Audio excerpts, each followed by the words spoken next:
Son las 2:32 de la tarde, amigas y amigos, y es un gusto darle la bienvenida al doctor Víctor Acosta, no solamente mastólogo, sino presidente de la Sociedad Venezolana de Mastología. Estamos, cuando lo saludamos, le dijimos de año en año, y no debería ser así. Nos comprometemos a que este año sea diferente. Gracias por acompañarnos, doctor. Es así. Hola, Vanessa, ¿cómo estás? Gracias por la invitación. Pensamos en mamás solamente cuando es el mes rosa, hay que pensar en las mamás todo el año. Sí, todo el año debería ser rosa, no solamente octubre. Realmente todo el año debería ser rosa. ¿Por qué? ¿Qué dicen los números? Sí, los números dicen que el cáncer de mama es la primera causa por cáncer en la mujer venezolana, tanto en incidencia como en mortalidad. Desplazó a otros tipos de cáncer. Sí, desplazó el cuello uterino ya hace varios años atrás, de manera tal que, bueno, hay que ponerle una tilde en negrita, subrayado a esa patología y, bueno, estamos trabajando, bueno, para optimizar esos indicadores. Estamos hablando de primer cáncer en la venezolana, tanto en número de casos como en fallecimientos por esta causa. Correcto. Sí, bueno, eso es debido a muchas causas. Eso tiene que ver que no tenemos en el país programas de pesquisa, programas de detección temprana desde el gobierno. Así que la mujer, bueno, debe empoderarse y debe acudir a centros para realizar entonces un diagnóstico temprano, haciendo su mamografía, bueno, en el periodo que le compete. Toda mujer por encima de 35 años de edad debe hacerse una mamografía con una periodicidad anual. ¿Por qué 35 años y por qué no después?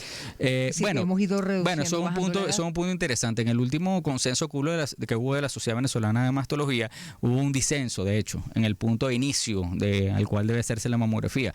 Había un grupo que estaba a favor de realizarlo a los 40 años de edad, a partir de los 40 años de edad, y los que estábamos a favor de realizarlo a partir de los 35. Y eso no es una carta que se hagamos debajo de la manga. La razón por los que defendemos la necesidad de hacerlo por debajo de los 35 años es que por debajo de los 40 hay cáncer de mama. Según nuestras cifras institucionales, eso oscila alrededor de un 8 o un 10%. El hecho es que... De menos de 40 años. Correcto. El hecho es que si nosotros, decimos la importancia de hacer un diagnóstico temprano y que ese diagnóstico temprano puede repercutir de manera temprana en la mujer, y a su vez sabemos que el cáncer de mama por debajo de 40 ocurre, entonces, ¿qué haríamos si no buscamos ese cáncer de mama en la mujer de menos de 40 años? El hecho es que eventualmente lo vamos a diagnosticar, es decir, una mujer que empieza a tener un cáncer en su mama a los 35, 36 años y nosotros no le estamos diciendo que se haga su mamografía, lo vamos a diagnosticar cuando sea palpable y esté mucho más avanzado. Entonces no estamos siendo consonos con el mensaje, de manera tal que, si bien es verdad, no es un problema enorme desde el punto de vista de números en mujeres por debajo de 40 años, como a mí me gusta decirlo, aunque los porcentajes no son enormes, para cada una de ellas es el 100%. Entonces, va más allá de un cliché, tiene que ver con ser cónsonos nuestro mensaje con lo que promocionamos. ¿A qué edad es más frecuente en el caso venezolano si vemos los datos? Entre los 45 y los 65 años. Es un pico de incidencia. Es un pico de incidencia que hay en Venezuela. Eso no es igual en todo el mundo. No. Bueno, ahí hay otro tema que tiene que ver con las cifras, es decir, las últimas cifras que tenemos, tanto en anuario de mortalidad como en números de incidencia, hay unas de 2015, otras de 2019. Eso no es tampoco algo gravísimo, porque nosotros tampoco inicialmente, digamos, la mayoría de los países tiene cifras, qué sé yo, de los últimos 6 meses, a menos que el sistema esté muy bien automatizado, muy bien digitalizado, pero tampoco del 2015-2019. Es decir, deberíamos tener cifras algo más cercanas a 2024. Para tener una idea más clara porque porque son bajo esas cifras que, digamos, se establecen políticas de salud pública en relación a acciones que puedan ir en pro a optimizar esos indicadores. Doctora Costa, ¿con qué están asociados el cáncer de mama si hablamos de las venezolanas? ¿Hay algo, estilos de vida, sedentarismo, mala alimentación? ¿Qué está pesando allí? Multifactorial. ¿No hay algo que pese más que otro? No, tiene que ver desde patrones de herencia, tiene que ver con definitivamente estilos de vida, pero no hay una fórmula mágica. De hecho, si tú te pones a ver, hay estilos de vida en los cuales se puede incidir para reducir el cáncer de mama, que en conjunto pueden reducir hasta un 20% del cáncer de mama. Mantener un peso ideal, evitar el sedentarismo, dietas altas en vitamina D y fibras, disminuir el consumo de alcohol y cigarrillo. Pero si tú eso lo ves, digamos la foto en grande, eso no es más que un estilo de vida saludable. Claro. Pero eso no te va a eliminar el riesgo para cáncer de mama, va a disminuirlo. Y de igual manera, así que el llamado no es... algo vinculado con la alimentación, es decir, otros factores, adicción al cigarrillo. Sí, por eso te digo, todo eso que te mencioné ahorita, tú reduces todo eso y lo vas a reducir. Entonces, si lo vas a reducir pero no lo vas a eliminar, entonces la clave no está en eso, sino en el diagnóstico temprano. El diagnóstico precoz, en el diagnóstico. Sabemos, por ejemplo, que la mamografía es el único método que ha logrado reducir la mortalidad por cáncer de mama mediante el hallazgo de lesiones suficientemente pequeñas que no repercuten en la vida de esa paciente. Que son las que no tocamos, ¿no? Correcto, Todavía. lesiones no palpables. Si tú a eso lo sumas a una atención especializada, está demostrado, está publicado, que el pronóstico de esa paciente es mucho mejor. Entonces, por ahí es que debe ir el mensaje. Es decir, a la paciente, que también se ha hablado mucho del autoexamen, no es que no te hagas el autoexamen, hazte el autoexamen. El mensaje es, no es suficiente, hazte la mamografía, pero además de la mamografía, la coletilla de ese mensaje es, tienes que ser vista por especialistas en patología mamaria. ¿Por qué la acotación de que hay que ser vistas por especialistas en patología mamaria? Porque está demostrado que la mujer que es vista por, digamos, médicos generales, en contraparte a quienes son atendidas por especialistas en patología mamaria, estas últimas tienen un mejor pronóstico. Porque lo van a encontrar por todo, porque previamente, sí, porque digamos que los que somos especialistas en esta área tenemos acceso a información que tienen que ver con los últimos tratamientos. Estas pacientes tienen mayor acceso a estudios clínicos con tratamientos de última generación, las técnicas en el contexto, por ejemplo, desde el punto de vista quirúrgico, que es a lo que yo me dedico, que soy cirujano mastólogo, son técnicas mucho más depuradas, pueden tener acceso inclusive desde el punto de vista estético a un resultado estético mucho mejor después de la cirugía en el contexto de la cirugía oncoplástica. Es decir, dentro de todo el espectro de lo que tiene que ver con el tratamiento del cáncer de mama, esa paciente que es vista en un contexto especializado tiene un mejor pronóstico. Estamos conversando a las 2:39 de la tarde con el doctor Víctor Acosta. Hablamos sobre el mes rosa, que debería ser el año rosa, o los años rosa. Cualquier mamografía, no. Víctor Acosta, porque ahí entramos, este es un mes en particular en el que se ofrecen combos, el combo de la mujer, el combo rosa. ¿Cualquier mamografía funciona o cuáles son los atributos de una buena mamografía? Bueno, y hay dos cosas fundamentales. Primero, que debe ser una mamografía digital. Las mamografías analógicas ya no son un estándar ni analógica ni CR, que son mamografías digitalizadas. Debe ser una mamografía full digital. Y si es una tomosíntesis, mucho mejor. A mí particularmente no me gusta utilizar los combos, ¿no? Las palabras combo, porque es como que si uno va para McDonald's. Es decir, claro, sino que hay combinaciones de estudios, lo importante es que sea una mamografía digital y cuando esté indicado un ultrasonido complementario, que no en todas las pacientes esté indicado, pero fundamentalmente una mamografía digital que sea evaluada por un imagenólogo experto en imágenes de la mama. Que sepa lo que no va a puede buscar, ser, ¿no? claro, no puede ser cualquier radiólogo, eso también está demostrado. La finura, la exquisitez en el diagnóstico de las lesiones mamarias por un imagenólogo experto en mama y un imagenólogo general es el cielo y la tierra. Doctora Acosta, dice que el ultrasonido no es para todas y se lo preguntamos porque generalmente en esos combos, palabra que a usted no le gusta, en estos paquetes, en estas ofertas, se ofrece el ultrasonido. ¿Quiénes no y quiénes sí el ultrasonido? El ultrasonido mamario es un estudio complementario y se complementa la mamografía en aquellos casos donde las mamas de repente son muy densas, tienen mucho tejido mamario o hay algún hallazgo mamográfico que amerita algunas estructuras que son mejores vistas por el ultrasonido. De ahí la importancia que sea un estudio que va de la mano. No son aislados, son complementarios. Y en aquella paciente menor de 35 años, porque nos hemos enfocado en pacientes mayores de 35 años, en las pacientes menores de 35 años, el estudio ideal no es la mamografía, sino el estudio ideal ante algún hallazgo es el ultrasonido mamario. Es el ultrasonido y no la mamografía. No, se puede hacer mamografía sí, en algunos casos que esté indicado. Por ejemplo, ¿en qué casos estaría indicada la mamografía? Pacientes de alto riesgo para cáncer de mama, aquellas pacientes que tienen alguna mutación que predispone para o que tienen... ¿Podemos descartarla en Venezuela? Esa mutación. Sí, en Venezuela. El estudio no se hace en Venezuela, pero hay laboratorios que pueden tomar la muestra y se realiza un estudio genético en relación a un grupo de mutaciones, porque no es una, son muchísimas mutaciones. Lo interrumpimos, disculpen, nos hablaba de la mutación, en ese caso, en la herencia. Los patrones de herencia también son importantes, pero es importante entender que aquel cáncer de mama que está asociado a los patrones de herencia, en realidad está alrededor de un 8 o un 10%. El gran número de pacientes que tenemos hoy en día son los que se llama cáncer de mama esporádico, es decir, es el que no tiene una relación con patrones de herencia, es aquel que tiene que ver, que cae en esas estadísticas que estuvimos hablando ahorita en relación a los primeros lugares de incidencia, Es decir, el cáncer de mama, que cuando caemos entonces decimos, no, que mi tía tuvo cáncer de mama, mi mamá tuvo cáncer de mama, no, yo tengo que cuidarme porque tengo alto riesgo. Eso no necesariamente es así. Okay. Solamente alrededor de un 25% de pacientes con cáncer de mama tienen algún familiar con cáncer de mama, de manera tal que la gran mayoría no tiene antecedentes familiares, así que no necesariamente un familiar tiene que decir, o digamos, se traduce en que eres una paciente para alto riesgo. La persona más joven que debería hacerse la mamografía, ¿qué edad tiene? 35 años. No, vamos más atrás. Cuando hablaba de casos de riesgo, una mujer de 20 años necesitaría hacerse una mamografía. Si depende, por ejemplo, se estila que, o digamos, la recomendación es que inicie su pesquisa mamaria 10 años, esa paciente, por ejemplo, 10 años antes del diagnóstico al cual, por ejemplo, su mamá tuvo cáncer de mama. Entonces, bueno, si su mamá tuvo cáncer de mama a los 30 años, su pesquisa debe empezar a los 20, pero no necesariamente pesquisa que debe partir de una mamografía.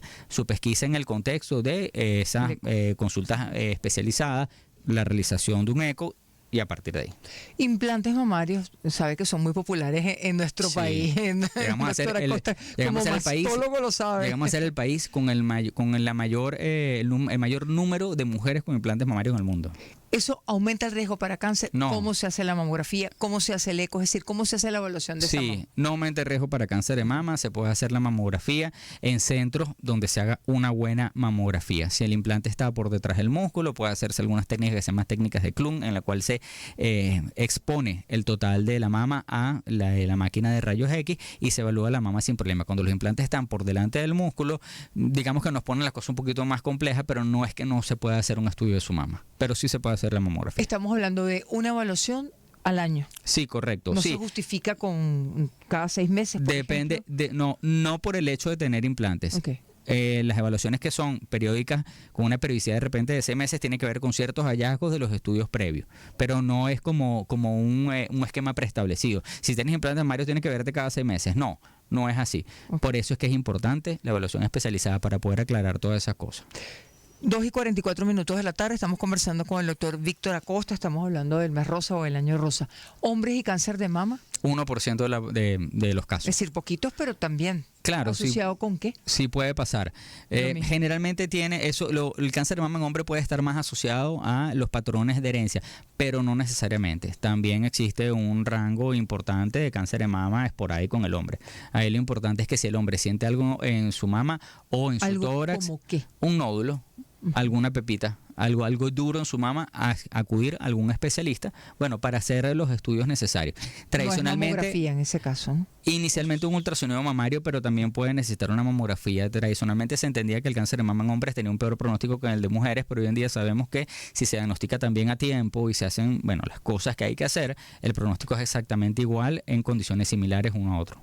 El cáncer de mama duele, es decir, las mujeres vamos a sentir algo cuando tenemos cáncer de mama. Sí, cuando es un cáncer de mama temprano, no hay dolor, no hay dolor. De ahí la importancia de que el cáncer de mama generalmente no te avisa.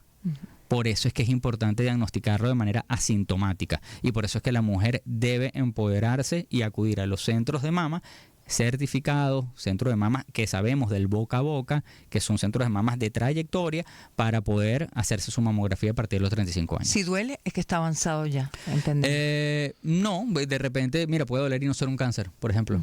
O puede estar avanzado y doler, teniendo en cuenta que hay tipos de cáncer que en estadios avanzados generan ruptura de la piel, etcétera. Pero el mensaje ahí, Vanessa, es que la paciente acuda antes de que eso pase. Eso es importantísimo. ¿Por qué? Porque, una vez más, si lo tratamos a tiempo, lo podemos curar y la paciente le puede ir bien y no pasa más de un capítulo en la vida, como muchas cosas que nos pasa, que tiene principio y fin. Un capítulo que es bien desagradable, nadie quiere dar una noticia de ni quiere pasar por esos tratamientos, pero tiene principio y fin. Es decir, la tratamos, la paciente se va a curar y va a seguir adelante con su vida. Y ahí entra una cantidad de cosas que tiene que ver con estilos de vida, ya lo hemos hablado en muchísimas entrevistas todos los años que nos hemos visto, cirugía oncoplástica, todas esas cosas. Claro, pero quiero decir, es decir, hoy en día la mujer venezolana además puede tener la certeza de que hay especialistas y tecnología en el país que les puede generar un buen diagnóstico y un buen pronóstico. ¿Podemos hablar de curación del cáncer de mama? Sí, cómo no. Sí, completamente. Cuando se diagnostica de manera temprana, sí. ¿Cuáles son las opciones terapéuticas que tenemos? Yo digo que, o me gusta decirle a mis pacientes, el cáncer de mama, el tratamiento del cáncer de mama se basa en una triada. Cirugía, 100% de las pacientes van a cirugía. Algunas pacientes, dependiendo de ciertos datos, factores, tipo quirúrgico, va a ir a radioterapia, y algunas pacientes van a ir a tratamiento médico. Y en ese tratamiento médico incluye la quimioterapia. Es decir, cáncer de mama no es igual a quimioterapia. Algunas pacientes de algunos subtipos de cáncer de mama no necesitan quimioterapia. Antes creíamos que el cáncer de mama era una enfermedad y hoy sabemos que es un grupo de enfermedades, una enfermedad muy heterogénea que se comporta además distinto en las distintas mujeres porque además puede tener distintas características moleculares. Entonces es una enfermedad que es muy compleja, pero esa es la triada en la cual se sustenta el tratamiento del cáncer de mama: cirugía, radioterapia y tratamiento médico. Cirugía en todas. La cirugía también genera cierto temor porque entendemos que la cirugía implica el abordaje de algo que es muy importante para las mujeres, que Correcto. son sus mamas, sus pechos. Sí, la cirugía puede ser o retirar el nódulo o el tumor, que por supuesto hay más posibilidades de eso cuando es más temprano, o quitar todo el tejido mamario, que es cuando hablamos de la mastectomía. Y hay una línea, si se quiere, en el medio de todo eso que tiene que ver con cirugía oncoplástica, que son técnicas de cirugía oncológica asociadas a técnicas de cirugía plástica en perfecto balance para lograr grandes resecciones sin generar un defecto importante en la mama. Y en algunos casos inclusive con un resultado estético mejor después de la cirugía, aún en presencia de un cáncer de mama, que antes. Hablamos de radioterapia también. Tenemos equipos en el país. ¿Qué pasa con la parte pública? Y se lo preguntamos también como autoridad de la sociedad. Sí, tenemos equipos en el país, sí, tenemos extraordinarios equipos en el país. En la parte pública, la última información que manejé es que había, si mal no recuerdo, un equipo completamente público, un equipo semiprivado, y el parque de equipos a nivel público está muy deteriorado, pero sí hay excelentes equipos en el país en general. La radioterapia... Pero en el privado, en el sector privado. Los mejores equipos están en el sector privado, sí. La radioterapia que se da hoy en día no tiene nada que ver, eso es otro mensaje para las pacientes, para las mujeres que nos están escuchando, porque digamos que la radioterapia que se daba antes preocupaba mucho a las pacientes, porque de repente quemaba la piel. Estamos hablando que las pacientes tenían que ir a los centros de radioterapia mes y medio o algo así. La radioterapia que se está dando hoy en día en este país es una radioterapia de primer mundo. ¿Cómo es? Estamos hablando ¿Cómo es que esa son radioterapia esquemas que oscilan de 19, 16, 15, 10, 5 sesiones. Es decir, una paciente ahí en escenarios en los cuales, yendo solamente 5 días a un equipo de radioterapia, sencillamente cumple el tratamiento necesario.